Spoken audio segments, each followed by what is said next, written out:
India बानायनानै 234 मोनहैबाय नङा होमबा बिसोरनो सासे मदिखौ फेजेननोनो बिदि इन्डिया बानायदों थेवबाबो हाबावाखै खिन्थु जोंना मा जाहैबाय बे मोनथाम गाहाम दाजाबनानै गेलेनाय इन्डिया सरकारखौ मोनसे पार्टिया मारैथो फेजेननो हाया माब्लाबाबो गिबि गिबियाव आङो बिथां जयन्त बसुमतारीखौ खुलुमहरग्रोबाय आरो जोंनि मानगोनां इउपिपिएलनि आफादगिरि एबा बिटिसिनि सिएम प्रमद बिथांखौबो आङो साबायखर बावहरबाय मानो होनोब्ला जों बुहुद नारा नाथानि गेजेरजों दिनैहाय देरहासार जानो हाबाय बे जोंनि थाखाय गिदिर एचिभमेन्ट आरो इन्डिया हिसाबै दिनैहाय दि बिजेपि सरकारा सहाय खालामनानै इन्डियानि केन्डिडेट जयन्त बसुमतारीखौ देरहासारनाया जोंनि थाखाय बे बिराद गिदिर मोनसे एचिभमेन्ट मानो होननानै बुङोब्ला जों 10 बोसोर जों खोमानानै लादोंमोन बर'फ्रा गावजों गाव गावसा गावसि जानायाव जों गुबुन हारिनो जोङो हगारनानै होनांदोंमोन दिनैहाय बे दिनैनिफ्राय बे अनाबर होननाय सोदोबा दिनैनिफ्राय जोब्बाय मैयानिफ्राय जोब्बाय बेनि थाखायनो आङो इन्डियानि आसामनि डक्टर हेमन्त बिश्व शर्मा सारखौ आङो साबायखर बावहरबाय आरो सेन्ट्रेलनि जोंना मानाव गेदेर मदि सारखौबो साबायखर बावहरबाय मानो होनोब्ला अनाबर सोदोबखौ दिनै बिथांमोना इन्डिया जानानै फोजोबनो हाबाय नङामोनब्ला मा जाबावगौमोन दिनैहाय आं नुनो मोनदों नमिनेसन जोबथा समावसो बिसोर इलेक्सन गेलेगोन होननानै डिक्लेयार होनानै लादों बिनिथा देखा होननाय बेनो दिनैहाय भटखौ मोनबाय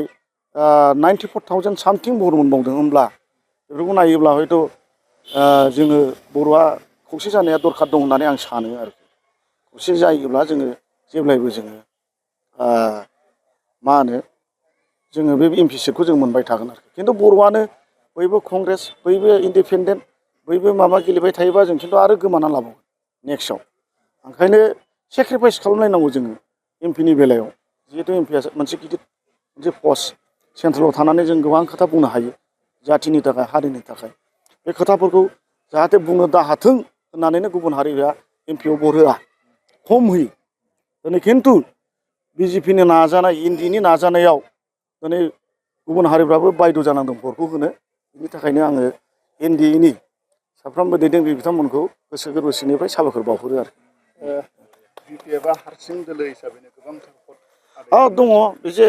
बे मोनसे बेबो नंगौ खोथा सैथो हारसिं दोलो हिसाबै बिथांमोना बिराद जुजिदोंमोन बिसोरनोबो आंनि नुनायाव बर'फ्रा बांसिन भट होदों बेनो जाहाथे बर'आनो देरहानांगौनि सार्थआव जिहेथु आवगायावनो आन्दलनखारि हिसाबै बिथांमोननि बिपिएफ पार्टिखौ बयबो गनायनानै लायो बे हिसाबै बर'फ्रा बांसिन होदों बे माबायाव बिपिएफनो थेवब्लाबो दिनैहाय बिथांमोना जेननांगौ बायद' जादों जेनखागोन मोनसे सिंगेल पार्टि आं आवगायाव बुंबाय थादों सिंगेल पार्टि दानि जुगाव देरहानो हाला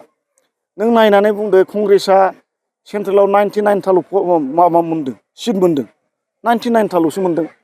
दिनै बिसोरो इन्डिया बानायनानै 234 मोनहैबाय नङा इन्डिया बानायनानै 234 मोनहैबाय नङा होमबा बिसोरनो सासे मदिखौ फेजेननोनो बिदि इन्डिया बानायदों थेवबाबो हाबावाखै खिन्थु जोंना मा जाहैबाय बे मोनथाम गाहाम दाजाबनानै गेलेनाय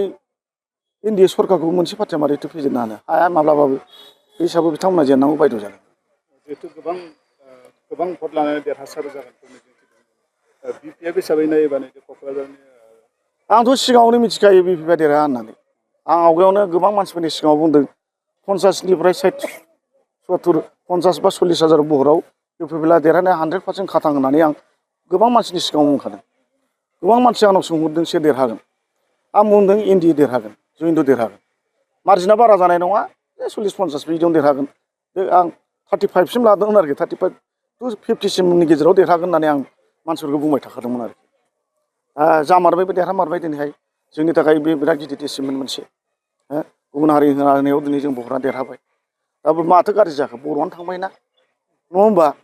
बर'आनो थांबाय मोजां मानसि एक्जिस्टिं एमएलए साननो हनो गोरों फर्मार आबसुनि लिडार बिथाङा मोजां जाथिनि सिन्था खालामग्रा जयन्त बसुमतारीया बिथाङा दिनै देरहासार जानानै थांबाय आरो माथो नांबावगौ बेनि साबसिनलाय नङा होमबा